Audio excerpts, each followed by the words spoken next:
at the same time. Yeah. The bottom teams are starting to force their way up in the spots. Nobody's safe, I don't think. Still a big lead for EDG at the top, and you need to start winning here if you're OMG, if you ever want to assault that top place in the standings. Yeah, that's true. I mean, EDG really seemed to have a stranglehold on that one, and Vici...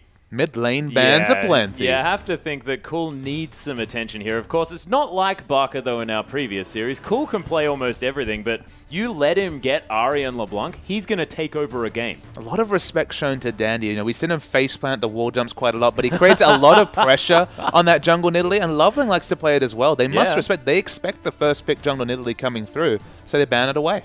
Yeah, you do have to remember that Loveling likes the Jarvan a little bit more here, and there might be some focus towards that Rek'Sai at the same time. Dandy has had his best performances on the Nidalee and Rek'Sai as far as Vici are concerned, but Kalista going to be taken off the board here for Uzi. They don't want to see that one. Uzi just on a hyper carry in general, one that can play that effectively is just something they don't want to have to deal with. And one that can really lane well. When we've seen actually, even today, Kalista's winning lane. Okay, some of those with some questionable plays coming out from well, but Kalista has more laning potential than, for example, a Vayne in a 2v2. So a safe hyper carry, that sounds like Uzi's wet dream. So just ban it away.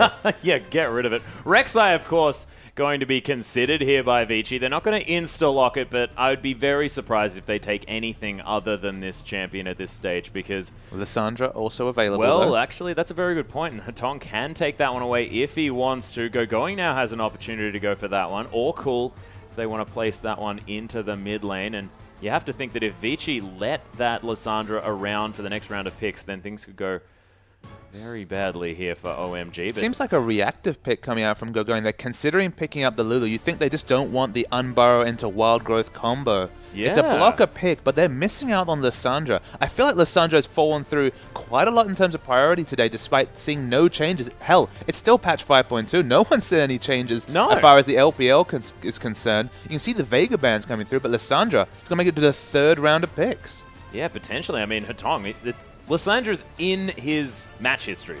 Like, that is a champion that he could be playing right now, but we'll see whether he decides to go for it. As, yeah, you're right. I mean, she's just been skipped over just a little bit. So Graves, I think, will be a consideration at this point. Also the Lissandra. Of course, we can still say that very, very powerful is the Azir, so I can understand the Azir. It's a very safe blind pick. They're going to blind pick their mid quite early at this point, so the counter pick, last pick, might be a top lane pick, just because, again, we've already seen the mid come through. The Graves pick, no surprise whatsoever. Vasili's been picking at every opportunity. Yeah, it's true, and Cool looking very calm and collected here as he makes his decisions, and Loveling, no surprises going for the Jarvan, and we'll see where this Lulu's going. They need damage, can, of course, be mid or top, and you're exactly right. I mean, what is Uzi going to bring here? Is it going to be the Juggernaut? And it is. Yet again, this is going to be a repeat performance of what we saw Snake doing in the last match. It'll be interesting to see if they go full Juggernaut, if we even see a Morgana last pick and leave it all for Uzi. Maybe that's too much, maybe that's too far. That's literally get Uzi early and finish the game out before he gets big, but so far, that is a Juggernaut comp if I ever saw one. Yeah, although Hatong now on this Azir here as well was banned out the last Juggernaut game that we saw. And he has a lot of carry potential himself, like has a lot of consistent damage with those Sand Soldiers auto-attacking everyone. And Carry looking to pick up his Rumble, and I love this. A little bit more early game focus, and we'll see whether Vici can actually close this one out, because that's what WE failed to do. They failed to capitalize on their early advantages, an 11-1-6 Ezreal mid, and couldn't finish the game before this Juggernaut just got out of control. I think there was a lot of problems in that game, particularly. I mean, that's a good point. You have to mention that it was also double AD against Amunda. Like, that's also a ticking time bomb. So it was Kog'Maw was going to get really big, and Dr. Moon was going to laugh at physical damage. It was kind of a double whammy. So they either were going to finish it at 30 minutes or lose. So the loss came through. Yep. But there's mixed damage coming through from Vici. There's a very strong early game tilt, I agree. In the late game, so strong as this comp. But this is looking like a 1 damage comp if there ever was one. Yeah, the Maokai is the consideration here, and I mean, we saw Flandre on that Maokai in the first game of the last series and wasn't really doing that much. Wow. The last minute switch over to Zed, is going to be an interesting one, though, because that means that there is definitely not just one damage. But that's a significant change at the last second, going from picking for top lane to picking for mid. So they're going to end up with going in the top lane as Lulu, wave clearing away against Rumble. And you're right, they add an assassin flavor to this comp. So they've got an assassin in the mid lane. Zed has a good laning matchup against the Tongue, forces out the exhaust. But that's a significant shift in strategy right at the last second. Yeah, it means they don't have sort of an ignite here to stop that wild growth from being as effective. I'm not entirely sure whether that works out if Grievous Wounds is on the target, whether it works a little bit like, you know, the Zillion respawn, that sort of thing. But I don't think it actually does. I think so let's just look at the lane matchup. It's going to be a lot of wave clear coming from Lulu, trying to harass around Rumble early. And this is the jungle matchup we expected the moment Nidalee was banned. Yeah, that's exactly right. Of course, both of these junglers favoring the Rek'Sai or the Jarvan 4. But Cool versus Hatong here in the mid lane. Zed versus Azir. And I don't really know how that one's going to work out. And we know exactly how this Graves-Kog'Maw matchup works early, and we know exactly how it works out late. And from our previous experience, we're going to expect the lane swap coming through from the Kog'Maw. Of course, Kog'Maw, once he gets a few levels in Bioarcane Barrage, can do very nice trades against the Graves, but in the very early levels especially, 5-10 range, and then situation only adding a little bit of range. Yeah. Level 1, level 2 Bioarcane Barrage, a bit of a struggle. Yeah, it can get a little bit difficult here, but we'll see exactly what happens because, I mean, Uzi, this time, he's got the Eye of the Storm here as well, which is going to help him out with that early trading. I mean, lots of range plus lots of damage. That seems like a pretty good combo, but let's get on to the Rift, ladies and gentlemen, and see exactly what happens.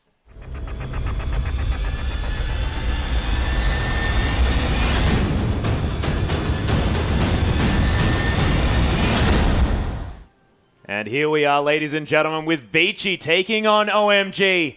Our first matchup, Vici are going to be on our blue side, OMG on the red, and we'll see whether they're going to get these deep wards down to see exactly where this bottom lane is going to end up. And the thing that I'm interested in seeing is whether Uzi just says, I don't even care, I'm just happy to go into the 2v2. Well, I mean, the one thing about Uzi is he has to be happy because this is the most Uzi-centric comp we've seen out of OMG all season. We've got loads of supports. Okay, they threw in kind of a curveball with the last pick, Assassin and Zed.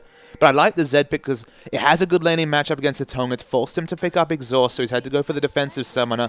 Now he kind of has to itemize towards a Zhonya much earlier than he'd want to. He might even be forced to go first item, so not to have the CDR for as much flexible wave clear of getting the Sand Soldiers down, proccing the early 30%, 40% cooldown reduction with the Stinger.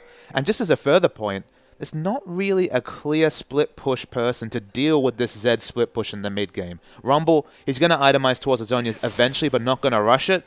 And again, maybe Dandy with Globals if he can get a good enough neural network going in terms of tunnels, but there's not a big tank like, for example, a Scion to deal with the Zed split push. Yeah, and they had the opportunity to pick a Scion, actually. That has sort of skipped the ban phase here as well. I mean, not a big priority pick in the LPL. Not quite so much. I mean, only really Aluka's been bringing out their champion. The Rumble's much more popular, so understandably locked away. There's some great team fights coming through from Vici, burst team fights even, but they rely a lot on Marta getting an excellent box to combo the Rumble with. It's definitely not the Rumble Jarvan combo. No, I mean, you've got sort of a soft Cataclysm in the box, don't you, a little bit? Sort of a I mean, 99% slow is not that soft. It's actually pretty crippling. It's almost like running into a wall. But it's a very squishy person trying to set it up, so could die instantly trying to get the perfect box. Yeah, that being said, I mean, padding out Uzi's ability to carry starts very early here for OMG as he gets the very early level 2 here from the Grump, even makes it to lane in order to pick up these first few creeps here as well. The lane swap to come through from Vici, actually. That's interesting. Yeah, they're opting into the lane swap. Very, very interesting to see. And is that just Vasily maybe feeling the pressure here, or? I think it's more the Lulu versus Rumble matchup. I think it's just respecting that Lulu has a very advantageous matchup early against Rumble, but as with most Rumble matchups, give him 4-5 levels, that matchup changes and becomes so much more difficult for the Lulu. Yeah, it's a good point. Going.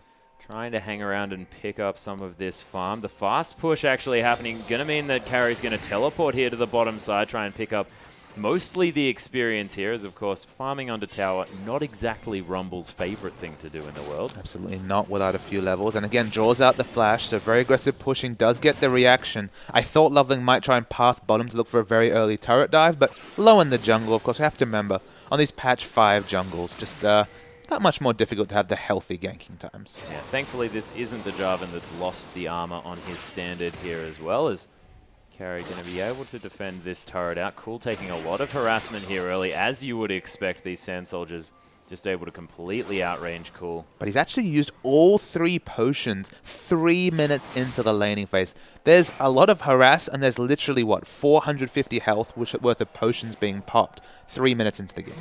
Yeah, just terrifying here for Cool. And I mean, we haven't necessarily seen very much of this Zed-Azir matchup, but so far, looking pretty in favor of Azir. Yeah, I mean, the early levels for Zed are always just kind of a navigation for him. He just wants to get through them. There's no real pressure he can exert. He's managed to get a bit of counter push happening, but that's opened up Dandy for the gank. Yeah, the Unburrow comes through, not able to follow up on this one. Of course, the exhaust was what Hatong took to this mid lane, so not the ignite kill pressure to come through. Speaking of kill pressure, they're looking very aggressive. Yeah, Going might be in a lot of trouble here as Marta and Vasily wandering around the turret, stalking their prey just a little bit. Vasily happy to tank up this turret as well. That True Grit passive actually meaning that turret doesn't hurt too much. I believe Dandy actually spotted out Loveling and realized the potential of the counter gank, the 2v2 coming through. So they backed away. Probably smart, but Lulu stays around the turret and gets a few CS. Yeah, Dandy actually leaving a little popcorn chicken there as well, so that Loveling will have to clear that one out at his Raptor camp. Going actually heading forward a little bit to pick up some farm. Nice little shield. It's going to help him out there as well. As Death Sentence does land the Flay there as well here from Marta. Pops the little passive of the Flay there as well with an auto attack for some more damage. 350 health now for Going in the top side. He has to be very careful. Didn't have Buckshot available because quite a long cooldown at early levels, so wasn't able to get the second burst trade through was Vasily. So no kill pressure just yet. And down bottom, the one thing you can say about Carry, not a lot of CS, but getting plenty of experience. Yeah, he's able to just hang out in this lane. You can see that Scrap Shield actually working out for him really well here as well. As Marta coming, the flash to try and get the Flay, but a little bit too late as Going going to teleport back to lane. He's picked up another Doran's Ring. Bit more health here in the top side, and he definitely has a lot more health. It's going to be great. Yeah, the 2014 World Champion MVP gets nothing out of the flash. Actually opens up a potential gank target for Loveling in the top, but in the mid lane, Cool's taking a lot of damage. Yeah, he's been exhausted here as well. The Sand Soldier's doing some work. The flash over the wall as Dandy's looking to try and come in, and Hatong doesn't need him. Just the solo kill for the Vici mid laner against Cool, who we've been giving so much credit. Yeah, the solo kill first, but it's a massive victory. It's the early pots, though, Atlas. He had no sustain coming through with just the longsword, just harassed out of lane. Now, in a pretty bad spot, you have to admit. Exhaust not available potentially for the level 6 hit on Cool, but I don't think he has quite the damage to be able to take down Hatong. Yeah, it's just really, really scary. Of course, Hatong had been back to base and picked up that Fiendish Codex as that engage happened. Now has the extra item just going towards that Morellonomicon. Going to have that cooldown reduction at 20% very early on. And this is getting scary here for the OMG mid laner, which is not something that we're normally used to talking about. As Dandy actually hanging around here looking to give Loveling a little bit of trouble, just comes in and smites away the Grump, and Loveling looks very confused. He did look confused. He looked like he's like, what? Someone stole his lunch. That's how he felt, Atlas. Yeah. Really sad stuff. Just leave him alone, Dandy. That's probably the last time Loveling will ever be unhappy about being invaded. It's usually he's the one in the enemy jungler's face, but for once, just playing on the back foot. Yeah, a bit of his own medicine coming through there is cool. Faking out towards this top side of the map, wants to get some vision down for himself. You see, find some tunnels here from Dandy, of course. Doesn't want to hang around there too long. Wants to make sure he's here for the experience. Death Mark's here, and does that change this lane at all? Because, of course, Emperor's Divide also available, which could be fantastic if he wants to get a Z off his face. Of course, once he starts moving towards big pickups, but we see Dandy's in position. Yeah, there's the aggressive Emperor's Divide comes through. The Unburrow comes there as well, and look at the Death Mark. Doesn't really do too much as it pops. Ignite ticks, but it's not enough, and Dandy got the Rek'Sai, and it's really doing some work. But Hatong on this Azir? Goodness me. I just love the pathing from Dandy, understanding that the flash was down. Cool didn't have any tools to be able to escape. And I was about to say, just before that happened, unfortunately at that point, it was more likely to bait himself with the Death Mark than be able to pick up a kill. Didn't have the items behind it to do enough damage as the Equalizer used defensively to try and clear some minions. Yep, still 5 left over there, so is he going to be able to get some more damage down on this bottom outer turret? But speaking of outer turrets, the mid lane outer for OMG is going down so low. There's an Horizon, perfect amount of minions, sets up his Sun turret, and Cool says, hang on, I'm not supposed to walk to this one. That's not mine. And how early is that turret taken in mid? Zed not having a turret to retreat to is massive. Now more potential gank paths opening for Dandy. Maybe he can start moving his tunnel network even more aggressively to try and keep cool down. But at least at this point, Morello Nomicon is the very early purchase. He actually went back, bought the parts of it, now went back and finished it. So you can see his confidence. Now that Dandy's been so aggressive, holding down mid, we see the second turret coming down in top lane. The big thing here, doesn't even feel pressured to build anywhere towards Azania. Is happy to go for the far more aggressive choice and disregard Cool. Yeah, Cool actually picking up this blue buff here as well, and it's probably almost more for the experience at this stage. Dandy not going to find the Prey Seeker onto going, but of course with that Tremor Sense going to know that he's hanging around. We focus here towards the top side, and Loveling going to come down and start off this dragon. If we compare turret damage also, of course, we just noted that Vasily took down top turret. In the bottom lane, that actually Rumble's turret is very healthy. The ability to use the equalizer to clear waves was a big boon in keeping up the health, although this probably means not going to be able to compete for this first dragon. Yep, not going to be able to, of course. Hatong and Dandy were coming down, but a little bit too late. And Rumble needs to run. Yeah, Rumble needs to run, but he does have support coming. There's the equalizer coming through, and OMG having to use all of their escapes in order to get out. Loveling now getting exhausted, forced to use that flash, and look at the Sand Soldiers starting to do some work, but not going to quite be able to follow that flag and dragon. Loveling's going to be okay. So OMG get away with getting that dragon, but losing outer turrets across the map here. And Vici Gaming, this is back to their plan A. This is back to Vasily pushing aggressively on Graves, dominating his lane. Okay, it was a 2v1, but they got the turret super early. Mid and top turret down before about 9 minutes in the game. This is going to be a third outer turret. This is such aggressive rotations coming through from Vici. And of all teams to have no answer, it's OMG who just look completely flummoxed. Yeah, flummoxed is a beautiful word and so aptly used in this game. Marta actually thinking about the hook, just goes wide on Cloud. Cloud on his Janna, we have to mention. We said already, we praise his hyper carry support play. He's very good on those Janna supports, but Uzi, he's kind of a nomad's land. Yeah, gets caught there a little bit, but Dark Passage going to help Vasily get back into position. Marta now playing further forward as the Living Artillery is now available at level 6 for Uzi. Going to really help him out as far as that poke's concerned. You might wonder, why did Vasily back away with all his summoners and collateral damage available? Actually, they spotted Loveland coming into the lane through a ward, so smart to back away and just keep farming down in the bottom lane. Yeah, just consolidate this lead even more. Of course, that's every outer turret dead for Vici Gaming, and now looking to keep up this map pressure. And you have to think that OMG picking up that first dragon, that's probably going to be the only one that they're going to have access to for the next little while if things keep going the same way, as Vici are really starting to look great in this game. And does this mean that early grouping is going to have to happen for OMG in order to start this Juggernaut comp off early, or is it just not sort of not going to happen here at this stage without Uzi having a couple of items? I mean, Uzi definitely needs some items. Of course, if you're the MVP of a comp, as Kog'Maw is in the Juggernaut comp, you need the items to justify all the peel coming onto you. Otherwise, again, you need at least the Trinity Force for a bit of burst damage and a bit of flexibility and kiting in a fight. And to be honest, everyone needs some items. You need CDR coming down and AP coming down on the Lulu as well. They're not item tuned for any sort of fighting. There's no turret to retreat to. We might see teleports coming in. Yeah, the teleport coming down. Uzi just gives up and walks the opposite direction. Collateral damage. There's the ignite. Dandy picks up the kill somehow, actually. Loveling gonna fall down as well, as Hatong is a monster on this Azir. And teleport came in from carry, but didn't even really need to do much. Loveling just dies in rotation to Hatong. As you mentioned, Hatong a complete beast at this point with the Morellonomicon sitting on about 1,800 gold as well. To be honest, you might wonder, okay, why is OMG so flummoxed? Well, I'm using that word again. I'm going to keep overusing it. The flummoxing comes from the fact that Cool was expected to win this lane matchup. Remember, they picked Zed last pick. That was their crown jewel, the 5th pick coming through, the last pick of the draft. And he's got completely dominated, even dumpstered by Hatong so far in this early laning phase. The exhaust was important in the early trade. It looked like they were going to miss out on a kill, but with the Dandy coming through, that kind of changed the path of the mid lane. And now Cool just can really do nothing.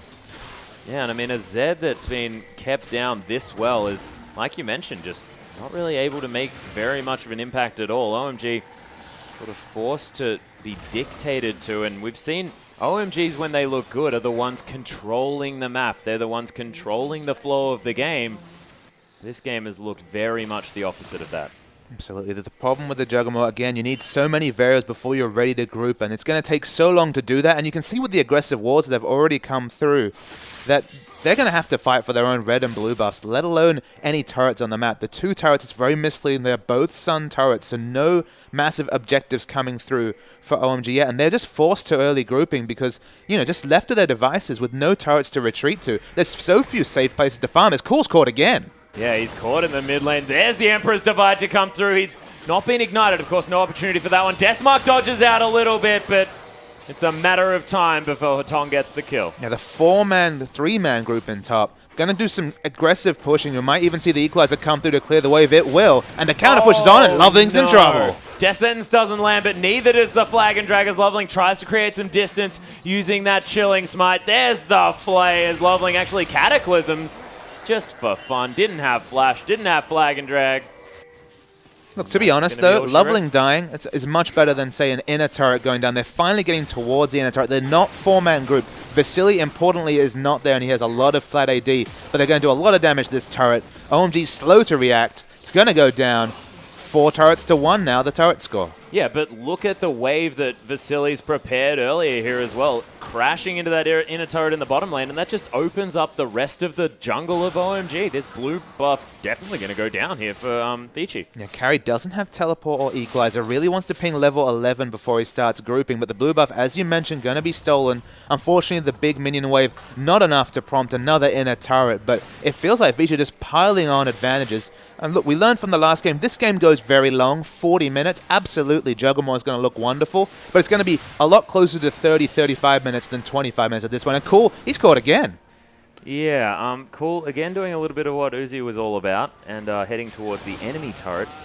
Living Shadow going to be used here. Gets a little bit of damage with those shurikens there as well. Just trying to waste the time of Vici here at the same time. Cool, though, as he walks through more of these turrets, he's just going to die. It was almost a shooting range coming through as Dandy readied himself for the Prey Seeker. Okay, it buys some time for Uzi to farm, but you mentioned the Dragons. I mean, the Dragon's up at this point. I don't see how OMG are ever going to get in a position, at least in the next 20 minutes, to take a Dragon.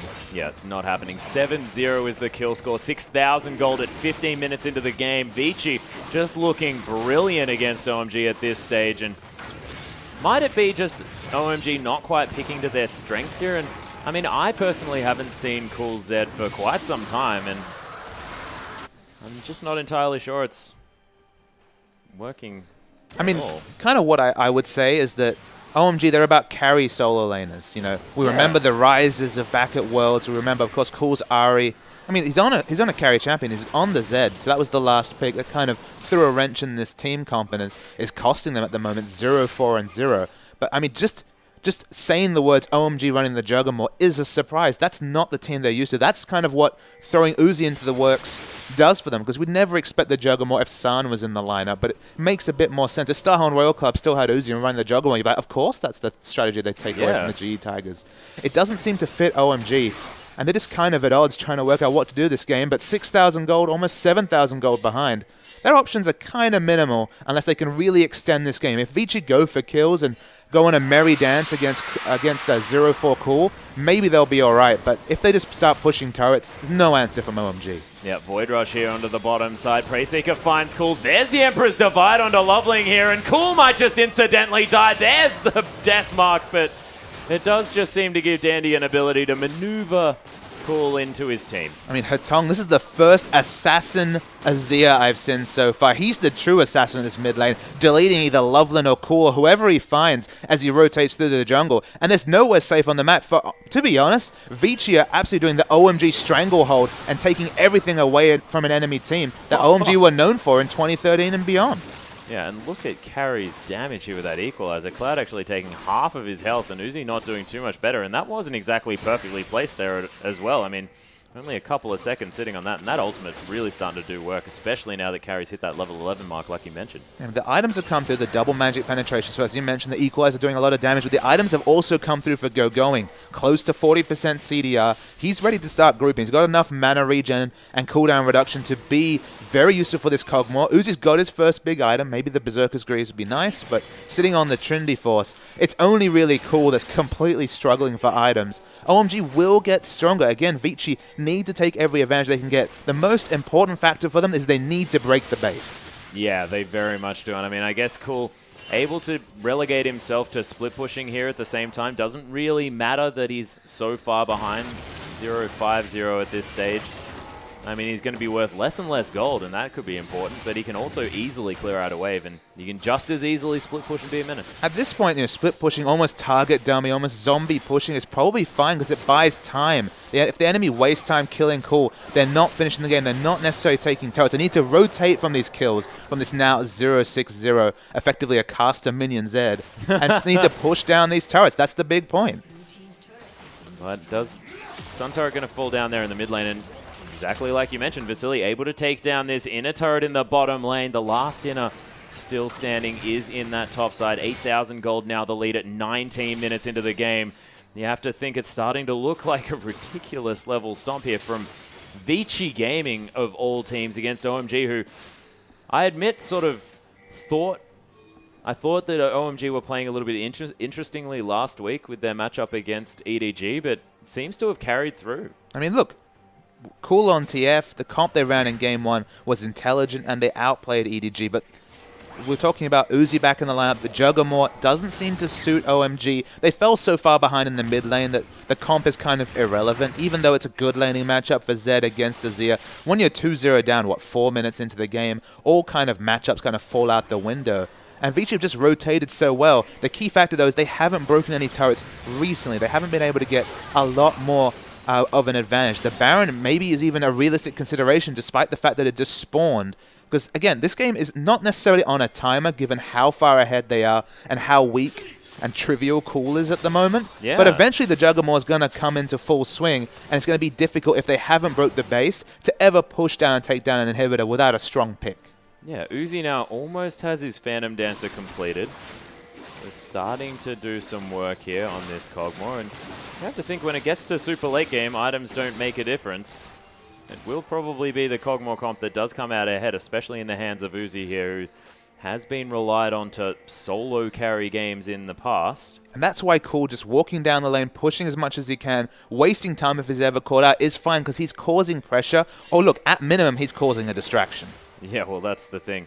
Vici Gaming now looking up here. They were trying to go for Vasily. There's the death mark onto Hatong, but immediately Zhonya's the Emperor's Divide to stop any member of OMG coming in. There's the Equalizer just zoning everyone away. Going's not on the tank that he's used to. The Wild Growth onto Loveling there. Vasily actually going to fall down here as Uzi's now in the mix, completely out of mana, but very healthy at this stage. So far a 2 for 2, now 2 for 3. As Loveling falls down. Marta taking a lot of damage from the turret, and Uzi, of course, who does a little bit more damage than that. He gets knocked up by the Umbara here, though. May have overextended. A Cathian surprise to come through, and Vici made that look like they weren't quite as ahead as they otherwise were. But remember, that was Vici face-checking and still going even in the trade. Yeah, actually, that's a good point. When it going 1 kill up, the crucial factor there, Uzi got greedy for the last auto attack. It would have killed Marta, but it seized his own... It cemented his own demise. And Vici, again, they're not picking up the structures. That's the one thing you can say. The Dragon's going to respawn soon. But OMG, with enough time, you can see that their team comp is still going to be very effective.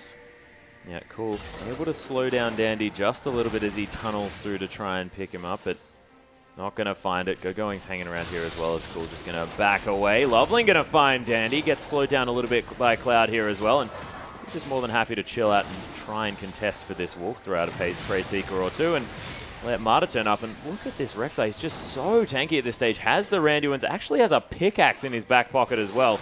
Wanted to build some damage. I didn't even appreciate that he was the one that's benefited the most from all these rotations. Probably a lot of Cool's death has actually come out to Rek'Sai. 5-0 and 3. A snowball Randuin's warrior. And as you mentioned, just getting a bit more damage as Uzi is going to get assassinated by Hatong if he sticks around. Oh, could be in a lot of trouble. Actually does manage to escape. Deathmark to come through yet again. Hatong going to dodge that damage. Oh, flashes after the Emperor's Divide and then uses the very cute WEQ combo. He deserves to live, Atlas, but he's not going to. Yeah, not this time. But he does waste a fair bit more time than he otherwise would have. And Vasily and Dandy going to get some free time with this inhibitor turret. Let's see how much damage they're able to do. Breaking the base is the important factor. 2 people back blue pilling. Zed stays in the top and he now backs, and they're going to break the base. Yep, they do manage to get that first inhibitor turret. You were talking about how important that is. Vici Gaming, they have to sacrifice their hero Azir in the top side, but he wasted a lot of time. There's the flash on Burrow here. No, Cloud's dead. Yep, I don't know why I got so excited about that one, because this Janna, not exactly that strong, or overtuned, as you would say. Overtuned, huh? In this one. And the inhibitor now going to be the focus from Vici Gaming. Down at half health, and Vasily just able to auto-attack from the backline really easily. It's greedy to finish this off. As Cool has group, they're going to do just enough damage. Dandy actually goes aggressive. They need to be careful. They do need to be careful. Uzi actually in the front line going very aggressive. There's the wild growth, but that equalizer does so much work onto the Cogmore, even after he just managed to get a double kill. OMG managed to clean up beautifully, as I believe that was a triple kill coming through for Uzi. Triple kill with the passive, but such greedy play from Vici Gaming. You saw the back pill, but they were like, no, mate, we can finish this off. We can get the inhibitor. They paid for it massively. And the amount of gold and specifically experience, think about how over-leveled these Vici Gaming members were coming through onto OMG. This is still Juggernaut. There still is a pseudo timer on this game, and Uzi's going to skip a few steps, find suddenly 1,600 gold in his pocket out of nowhere, and get much, much closer to a Cogmore that will be the prized jewel of the OMG lineup.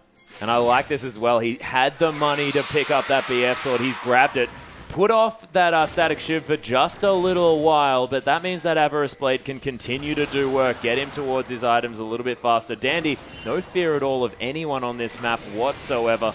Has actually picked himself up another Giant's Belt and a Chain Vest here at the same time. Actually threading the needle onto Uzi somehow, Mata. How did you do that? As he might actually pay for it. Uzi does fall down though. And Cloud now looking to do some work. Oh, Hatong takes a lot of damage from that Acathian Surprise, but of course he's still got his Zhonya's, and that pick was unbelievable. I mean, to be honest, Uzi was unlucky that the person in front of him sidestepped, but you're right, the crown jewel was locked down, died. Didn't have the safe shift for a bit more moves, we might not have made the difference. Vici going to break the last outer turret for OMG. Already have an inhibitor, as we know, and just try and cement their early in momentum and break the second base turret.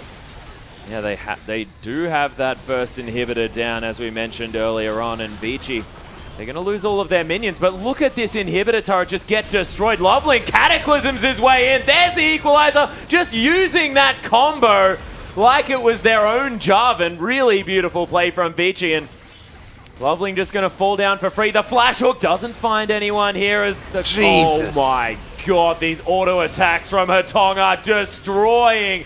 Cool now goes to 7 deaths, and Vici might just turn around and pick up the game. Yeah, they find them super minions pushing into mid. They have a realistic shot at finishing it, beating OMG. They're still second spot, but it looks like it's going to be a very early finish. 12,000 gold lead, 26 minutes into this game. Vasily just auto-attacking onto these Nexus turrets. The Nexus gonna fall down, and this has to be one of the bigger upsets that we've seen, although there were a lot of them last week. The Nexus gonna eventually fall down after all this funny business, and Vici Gaming take the first game in our final series against OMG. Vici Gaming did exactly what World Elite couldn't. They finished out a game before the Juggernaut became relevant. That's the big thing there. They managed to finish the game. Very impressive performance, specifically from Hatong. The 3-3-6 score doesn't necessarily reflect it, but the 5-2-8 on the Rex side was facilitated just by amazing play coming through in the rotations from Hatong. How many times did he delete either Cool or Loveling in transition between those fights? Yeah, it was just beautiful to see, and their ability to take down structures as well. They saw exactly what OMG wanted to do ahead of time, capitalized beautifully, broke through the base, as you mentioned, managed to get the inhibitor turrets when they needed to. It was just beautiful play coming through from Vici Gaming, and unfortunately just not the performance that OMG wanted in this series. Yeah, the real story here is can OMG's lineup troubles. The Uzi Cloud bottom lane just isn't working out for them. No. Juggernaut is just not a champion select that we expect coming out from OMG, and it kind of shows you why. The team just looked a bit aimless. Once the early deaths came down to Cool, they just had no idea of how to get back into the game. They rolled over and died in 26 minutes to Vici. Yeah, so very quick victory coming through from Vici Gaming. We'll see whether they can keep this form up or whether OMG are going to try and mix things up themselves and come back